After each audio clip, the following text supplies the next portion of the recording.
Hi, I'm Dave Thomas with Cars.com. We're here with the 2009 Audi A5. This is a completely new entry from Audi in a coupe market, and it competes against luxury coupes like the BMW 3 Series and the Infiniti G37. Today we're going to find out if it really does compete with them in performance as well as in looks. If you're shopping in this segment and looks are important to you, the A5 is going to win you over. It's definitely sleeker than a BMW 3 Series. It's definitely more sophisticated than an Infiniti G37, and it all starts with this front end. People are going to notice it from far away, whether it's due to this big, bold grille right here, it's Audi's trademark grille, or even these daytime LED running lights, which actually work at night too. They come straight from the R8 supercar from Audi.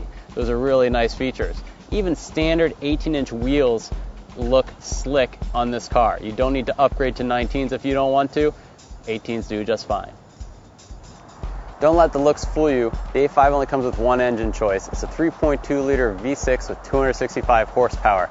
That might sound like a lot of horsepower, but compared to BMW's 335 with 300 horsepower, turbocharged engine, and Infiniti's G37, which is packing 326 horsepower for 2009, the A5 doesn't come close.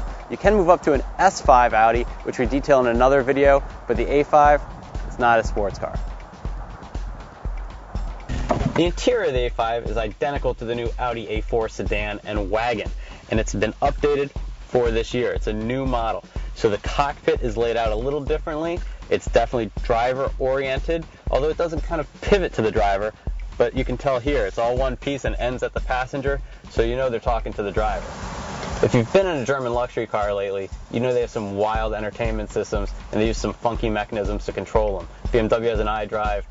Mercedes has a command system. Audi has the MMI, multimedia interface, and it's right here in the center of the dash. It has two knobs, one for volume, one for the controls, a bunch of quick shortcut buttons that you can see on the screen up here. They kind of correlate to different things depending on what screen you're on. It works really simply. It's intuitive. It's the one I find the least trouble with. The cool feature that comes standard in the A5 is a glass roof. Now, it doesn't slide like a moonroof, it just pops open to let air in, but it's still a big glass opening, so you kind of have the sky above you, gives you an open air feeling even though it's closed off. And it does come standard, although at $40,000 and up starting prices, standard doesn't mean quite so much.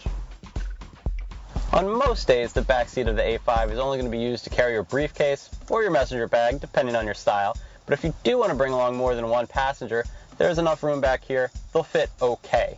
There are cutouts on the back of the front seats, so knees will fit just fine like mine do, but there isn't a lot of headroom. I'm 5'10", and my head is touching the roof, so if you're 6 foot or taller, you're not going to want to ride back here.